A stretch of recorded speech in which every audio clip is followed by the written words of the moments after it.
What would happen if more people really understood public health? My guests on this episode break down what public health means in our daily lives using relatable examples you might not have considered. You're listening to the PHEC podcast, episode 429. Welcome to the Public Health Epidemiology Conversations podcast, where we have honest conversations with public health professionals who are creating meaningful impact in communities around the world. They know that the field of public health touches everything. I'm your host, Dr. Charlotte Hughes Huntley, and today we're exploring the fascinating journey of our guests and diving into another conversation that bridges different perspectives with the practical wisdom you need to fuel your impact. Greetings, everyone, and thank you for joining me on this episode. We're back with another conversation in our brand new series that's focused on providing plain language responses to the question, what is public health? I'm super excited to continue with these conversations and series, this time with two guests. My name is Dr. Charlotte Huntley, and I lead an epidemiology consulting firm that supports large nonprofit organizations and community health foundations. We specialize in a variety of community assessments, helping our clients communicate their health information in plain language to the community partners, as well as the broader communities that they serve.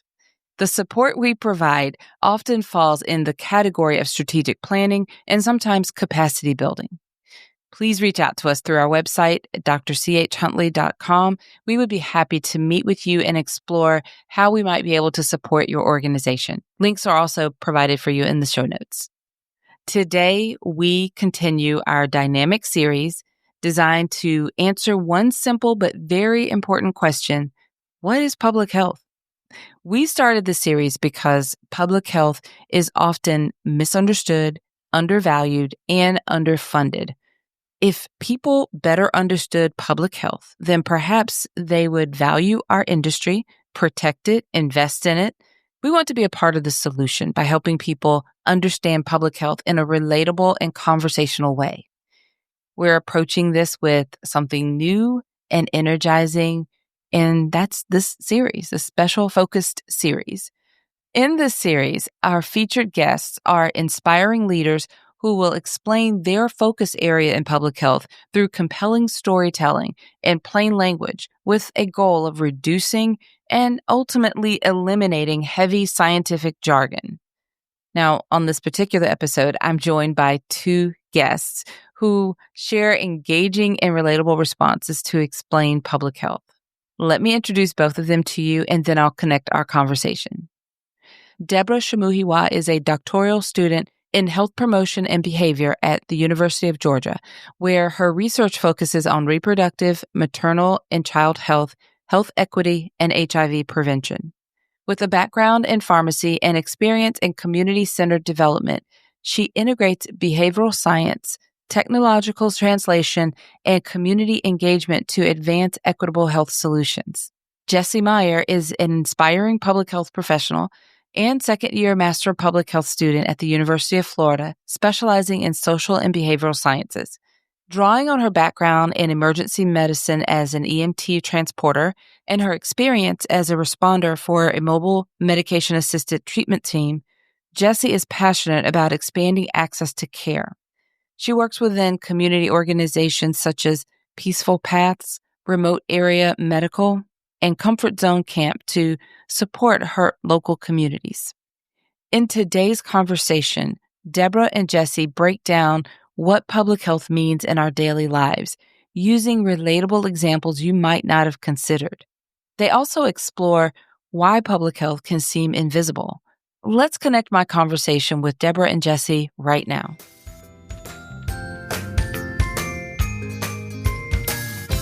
Oh, welcome to our roundtable discussion on what is public health. The idea is to prepare some plain language conversation to help us communicate the value of public health to people who may not be familiar with our industry. So it needs to be non-scientific, no public health jargon, so to speak. So I'm asking the question, what is public health? And you each have a chance to kind of share a presentation, talk about what is public health, how do you explain it to people, in plain language and just whatever comes to mind. So I'm going to start with Deborah, and then we'll move to Jessie. So Deborah, welcome to the conversation, and the floor is yours. What is public health? Thank you very much for inviting me here. So when we think about public health generally, we don't typically, everyone moves through life. You wake up, go to work, see your friends, see your family. You don't really think about how much you interact with public health itself every day. But when we think back and look at the transition of time, you interact with public health every day, whether you like it or not. Now, when you wake up in the morning, do you drink a cup of glass? Do you drink a glass of clean water every day? Now, that is public health itself. Do you put on your seatbelts when you go to work and drive to work? Now, that is public health. Do you notice the safety grade on any produce you buy? Or you try to see it if it is safe for your consumption? Now, that itself is public health. Public health is work. Public health is at work. Public health is if I'm a student, it's at school. Public health is when you wash your hand when you get home every day. Public health is years and years of work that has been put together by activists, scientists, doctors, nurses, mothers, fathers, everybody. Years and years of work to keep us living longer, living healthier lives, staying safer, preventing communicable diseases, eating healthy food, preventing obesity, reducing falls, living as more fulfilling life as we age and grow older. Now that is public health. Now public health is everything that we do to make the optimum use of our utility of our life. So everything that we do, the environments that we create, the things that we encounter with, making sure that people live longer and healthier lives. Now, it's very different from medicine because while medicine focuses on one singular person, now when you go to the doctor and you go to the ER, you complain of something or you go to get some treatment, they focus on you as a person. Public health is more people-wise. So it's more general, it's more for the general population. Now, public health works in a very upstream manner. That means if the doctor will face one person, public health professionals will face thousands and thousands of people. Now, when you now decide, oh, okay, now I know that public health is everywhere I go, or it surrounds everywhere that I do. It prevents illnesses, it shapes my environment, it makes my life more peaceful. I mean, when you have less noise in your environment, you sleep better, you have better quality of life, you have less stress, you are more relaxed. Now, that is also public health. It entails everything that relates to your living better, you're living a more fulfilling life, you're living a more peaceful life. You're having more money because also the financial aspect of life is also related to public health. Because when we look through the general scope of public health, we can see health promotion. We hear a lot of things about funding right now. Funding for social needs of population, funding for research, funding for health facilities, funding for public facilities. Now, all this also tie into what public health is generally as a whole. Now, a doctor can treat your asthma, but a public health professional will assess, oh, why is the air polluted? Why is there so much pollutant in the air? Why are children falling ill when they play in this park? And then the public health professionals also come in and maybe clean up the park, ensure there are filters in the park, ensure that you have less exposure to those pollutants that will exacerbate that asthma. Now that is public health. Now, the interesting about public health is that we have had a lot of conversations over time over if what do public health professionals do? Who exactly are the public health professionals themselves? I mean, we know that they work, but we don't see them just use a lot of money. But then when we think about it, when public health actually works, it is very quiet. Usually, there's so much noise about public health when it's not working. So, yes, there's so much conversation, oh, what's the use of public when it is not working? When everybody is fine and everybody is healthy and air is clean and nobody's falling and people are more active, there's no increasing rate of diabetes, there are no increasing rate of cardiac pressure, people are living a fairly healthy life, and there won't be so much waves around public health. That's because when public health works itself, it's very quiet. Public health is prevention. Public health is production. Public health is equity. Public health ensures that even the least economically sufficient person has access to services. It ensures that there's justice in the distribution. It ensures that that big gap between the rich and the poor is closed. So public health is bridging the gap between science and society. So we are not just facing, what the science does. Public health is the researcher that goes and assesses prevalence, assesses trends, assesses changes in the environment. Public health is also environmentalist that goes and talks to people. Public health is the counselor that talks to people in the streets. Public health is everywhere that we go. Public health is also in our workforce training, because to continue this lineage of years and years of work that has been put into promoting health over the years, we have had several. There's a case of smallpox over centuries ago. There have been many outbreaks, but knowledge has transcended over the years. And for us to continue that transition of knowledge, now public health is also the driving force that drives this transition of knowledge. So public health is also workforce training. I think that's also what the problem with public health, because public health transcends a lot of places. Science or the field of public health has not been able to converge all this into proper public orientation of what public health is. Everybody knows the surgeon treats surgical situations. Everybody knows the pharmacist deals with medication. Everybody knows the OBGYN deals with reproductive issues. Everybody knows what somebody else does, but nobody exactly knows what the entire scope of public health is. I think that's also one of the gaps in the communicating what public health, and this is why this is very important, because in trying to converge what the public knows about public health, we also need to know the several arms of public health and how we can start converging it. And because when we converge it, people can actually have an appreciation of what it is and how it works, and then have more health promotive or conduct activities that actually promotes the practice of public health generally. So yes, thank you. Thank you, Deborah. That is fascinating. I have so many questions for you, but I'm going to hold on to them. I would love for Jessie to have an opportunity to also answer the question, what is public health? I'm going to let you have the mic. Yeah, cool. I wanted to thank you, Deborah. That honestly, a lot of what you spoke about are points that I was planning on hitting on too, because public health is such a wide range of things in our environment that we not necessarily take for granted. But if you're not in the healthcare field or in any field related to public health, it's not something that you might be aware of day to day. I like that you began with when you brush your teeth, and that's kind of also what I was going to talk about too. So how our dental health impacts other areas of our health, and how public health practitioners or people in the public health field might target helping a certain group of people that are less likely to brush their teeth. And that's an organizational kind of initiative that a public health practitioner would take. So I think that from my background and what I look at necessarily in school and stuff is very social behavioral. So part of public health is influencing or helping to influence people in the community make healthier choices for themselves. Another section of that could be to help build structures that help those people to better make those decisions, or have things in their life to influence and make those decisions able to be made necessarily. So I think that public health is definitely, like you said, it is upstream to downstream. So what I've been talking about is kind of that individual level that we look at the person, but it also looks at how we can interact with our communities, how we interact with other people and promote better health, how we interact with organizations, and how organizations interact with us to promote better health. That can look like a job helping you get insurance, or giving educational opportunities on various things, or hosting different prevention organizations. And I think that looking at it at an organizational level is very important.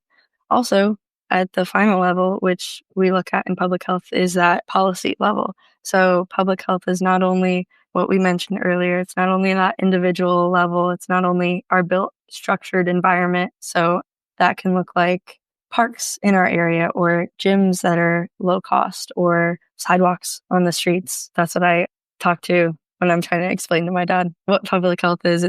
It's a lot of different things, and that also comes from the policy level. So what funding is available to make these changes is something that is definitely an influencer of how easy or difficult it is to get started on these things. And yeah, I wanted to kind of hit home that idea of how broad it is, and I think why it's important to have these conversations, not only with public health practitioners, but other people that are in the public health field that might not know of it. I think a lot of people that I talk to within work or volunteering or school or anything, maybe they're advocates for different centers, for different populations, and they didn't necessarily know that what they were doing was public health until they broke into this sphere. Like they had this job for a few years, and it wasn't until they started either going to conferences or looking at stuff related to public health that they were like, hey, I've been advocating for an underserved community and connecting them to resources for years and years. And that is encompassing of public health. So I think that I guess I want to say thank you, Dr. Hughes, for bringing this topic to light. Thank you, Jessie. That was great. I think it's interesting and not surprising. You said, oh, well, gosh, Deborah said some of the things I was going to say. Yeah. But that happens a lot, and that's great. But that is kind of, you guys are emphasizing some very good points. So thank you both. Fantastic responses and presentations. I absolutely love how I could hear your passion for it in your voices. So that's wonderful. And I love the way you break it down to explain and give a lot of examples, a lot of relatable examples. So I'm going to go back to Deborah, because I know you talked, well, before we actually hit recording, and I will have already read your introduction piece so everybody gets a bit of your background. But before we actually started this roundtable recording, we were chatting, and you mentioned that your background in community pharmacy. So I'm curious, because you've had a lot of experience talking with the people and explaining and answering questions. So does that experience help you explain public health when you're having conversations with people? Oh, a lot. A lot. I think the kind of variety of questions people ask me, and it just bears to mind how much sometimes we see health education as a very long. I did have a conversation with someone. I was like, oh, health education is very overflowed. I'm like, it is not overflowed. The kind of questions I answer every day in the pharmacy still shows how much of a gap there is. Mm. The kind of questions of self-management, self-care, medication use, and that medication use is even, let's talk about self-management generally. Sleeping patterns, sleeping behavior, sleeping posture. I answer lots and lots and lots of questions. How much water you should drink every day, how you should properly manage your water. So those kind of questions brought to light how much I can do a lot more than just, oh, use this twice a day, use it 3 times a day, because I get to answer lots of questions. Oh, when should I eat? What kind of food should I eat? Diet? I answer lots and lots of questions. So about, let's say 2 years into my foray into community pharmacy, I started making 2 checklists for older patients. So I kind of printed them out. So every time I had an older patient come and I noticed, oh, they have these questions, I give them checklists to go home with. So they tell me, oh, they check their medication with this one. Oh, they check their diets with this one. I have like the one for sleep. I have the one for diet. I had several kinds that I just split out because I noticed that people need constant reminders. They also needed, like Jessie said, systems that would support that healthy behavior. So that kind of helped, because I do get a lot of my patients that came and say, oh, thank you from Debbie.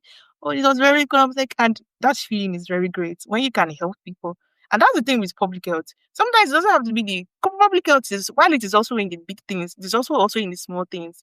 Because when you help someone and they come back and say, oh, and this is better, it's very fulfilling, and also make you to inspire you to do the small things. And then from the small things, you would also do the big things. So like I also said, like I tell people, public health is also not, or you don't have to start driving the billions, so you can just start from where you are.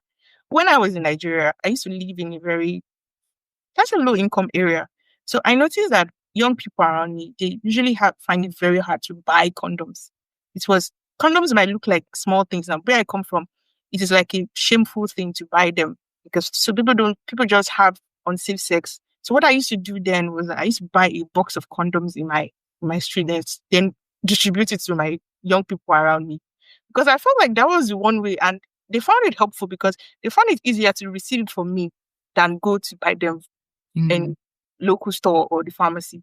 So those kind of small things also count, because directly you're kind of supporting healthy behavior, because if you can, at least that will kind of prevent other sexually transmitted diseases and other forms of. So those kind of situations inspired me, like, because I know that these small things that I could do in my space mattered.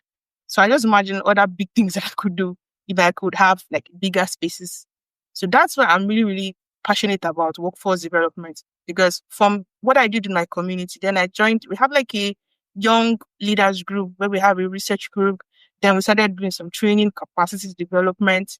Then we could know how to like study people, study society. Then we kind of publish papers, things that help you. And it's kind of fulfilling when you see how much growth you've had from the person you were before and now.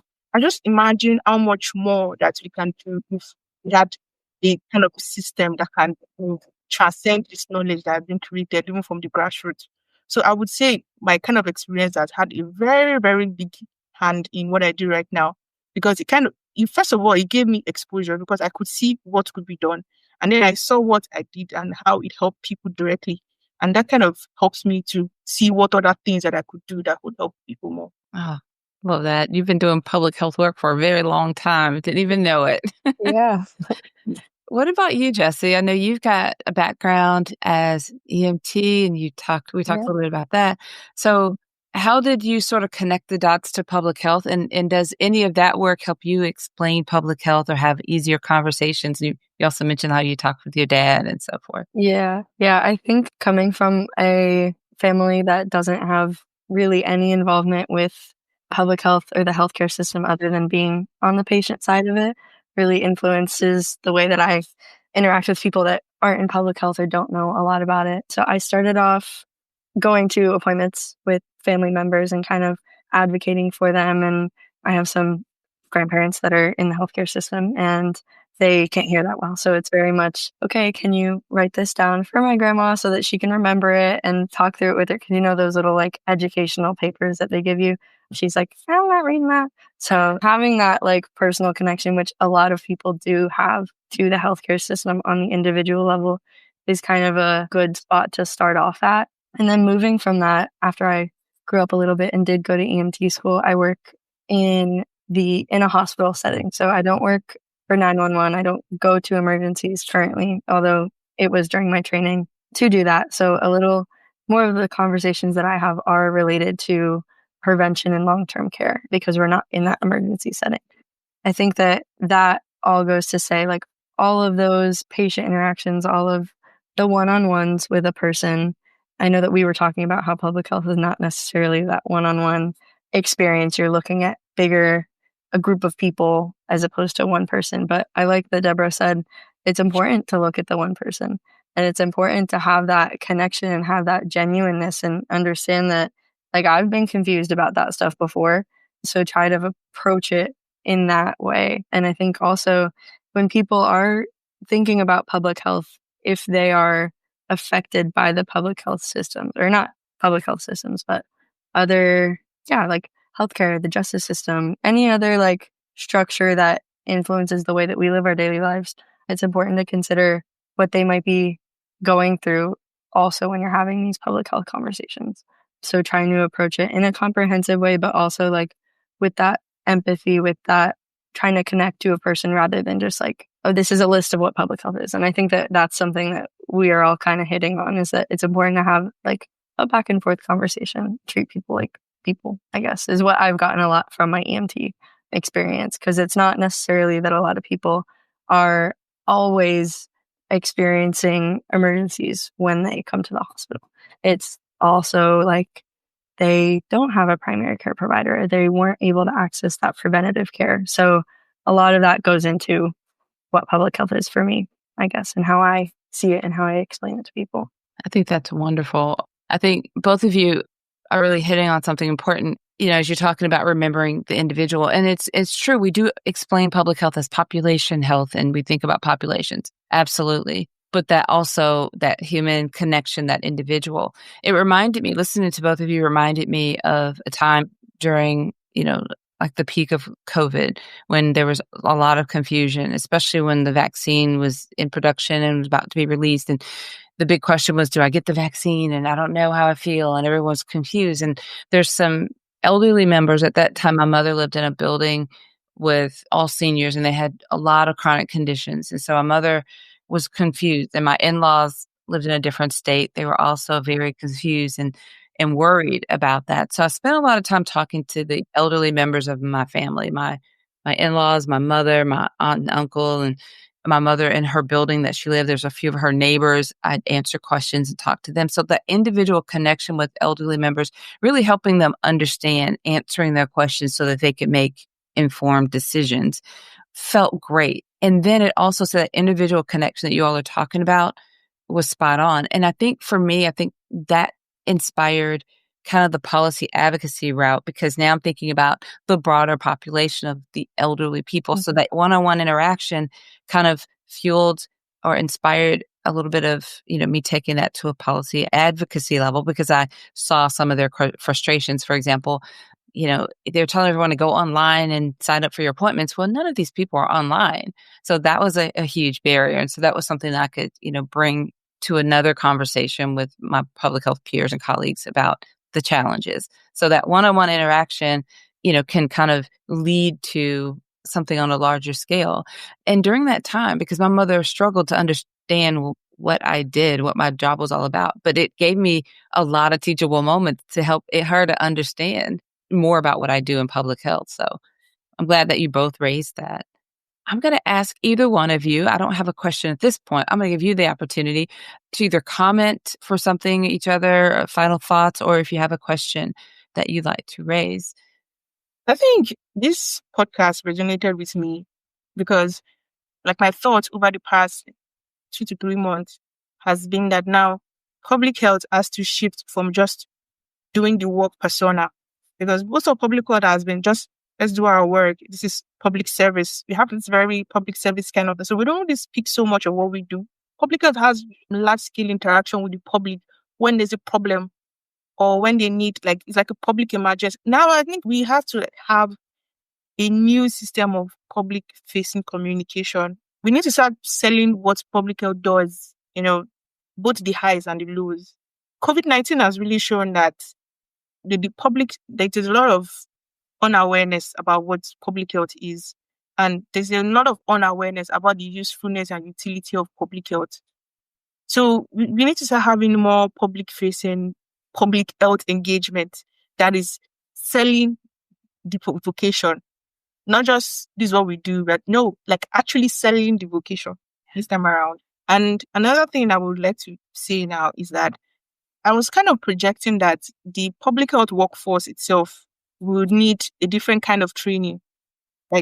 There should be more, just to align what I just said, most of the training that public health receives is, while we receive the equity part of it, social justice, health protection, we had the surveillance, we had this.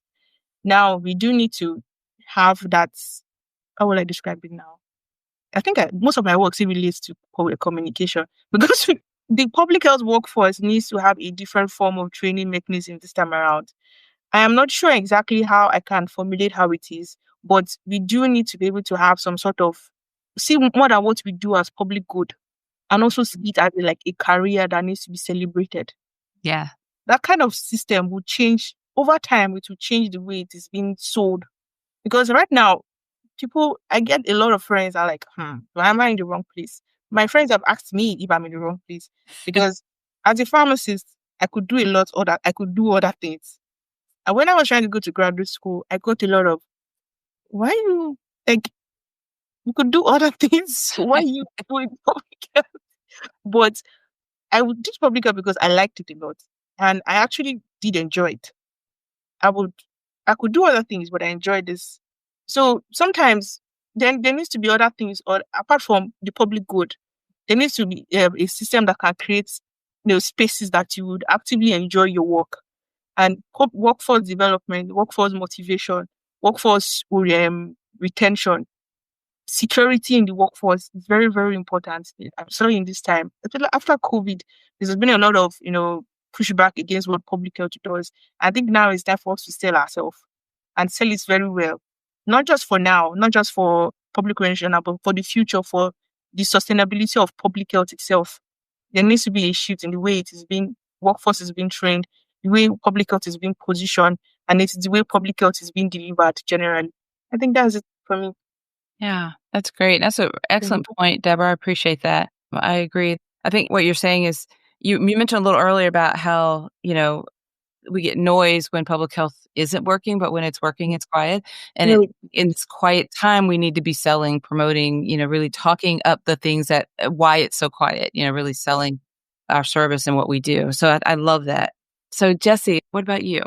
Most of what I'm going to touch on is kind of talking a little bit more about what Deborah said. I wish we had a longer conversation because everything that you guys say is kind of the light bulbs are going off. I think that definitely looking at COVID as a turning point. I obviously joined public health after COVID. It was going on when I was in high school. And I think having a situation like that, a pandemic or some other type of mass emergency where public health structures are really needed to be solid is important for us as practitioners to look at that, because that in a way is prevention. Having those structures be set up in a way that can support all of the people of the world is so important to our field. And I think that creating an environment where the people of the world trust those structures is just as important. And I think that during COVID, at least within my family and other people, I'm seeing a lot of mistrust with just maybe the way that information is being given out to the public, the way that it's being received. I know that a lot of public health now is kind of looking at how we can make that messaging more applicable to the people of the community. But I do think that's that sustainability also Deborah was talking about too. So we can create all these structures and all these programs that I think are amazing. And what we're learning about in public health is just, I wasn't aware of all the programs that we had supporting so many elderly populations and unhoused individuals, that I think that it's important also to get information about those programs out to connect the people with the right resources, because it's an unfortunate situation. But a lot of the times these programs are here for people, but they're unaware of them. So I think that those are a few things that I notice in public health at the level that I am. But I wanted to say how much I appreciate the both of you and your insight with this. Thank you, Jess. This has been great. Mm-hmm. Thank you very much. Thank you for being here. I've enjoyed the conversation. This is what I want. I want more of this type of dialogue on the podcast. We need to continue having these types of conversations with your colleagues, your classmates, your community. Keep talking about public health and explaining. And I think if we're all feeling a little, re-energized and a little bit more optimistic, and we go forth and continue the work, knowing that, somebody else is out there still fighting the good fight with us, this is just a great opportunity and a time for us to kind of do this part to help improve the communication, rebuild the trust, and continue to highlight and sell public health. Thank you both for being here. I appreciate you. Thank you. Thank you very much.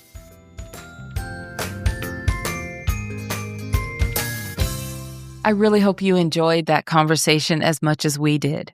Deborah and Jessie did a great job of breaking down what public health means in our daily lives, using relatable examples you might not have considered, from clean water you drink in the morning and seatbelts you wear in the car to sidewalks in your neighborhood. I also appreciate how they explored why public health can seem invisible, noting that it's often quietest when it's working best. That's so true. And how individual patient interactions can inspire large-scale policy changes. This is exactly the kind of dialogue we want to have in this What is Public Health series of the podcast. You can find links to connect with Deborah and Jessie on the show notes page. The show notes page for this episode, which is episode 429, can be found at phecpodcast.com.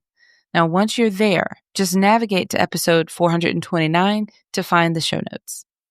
One more thing before we go. Remember that our podcast has a new app where we can continue conversations from episodes like this one with public health professionals around the world. You can download our new PHEC podcast community app in your mobile app store. You can also find the link on the show notes page for this episode. All right, everyone. Until next time, have a fantastic rest of your day. Thank you for listening. The show notes page is where you'll find links to everything we discussed in this episode. To find the show notes for all of our podcast episodes, just visit phecpodcast.com.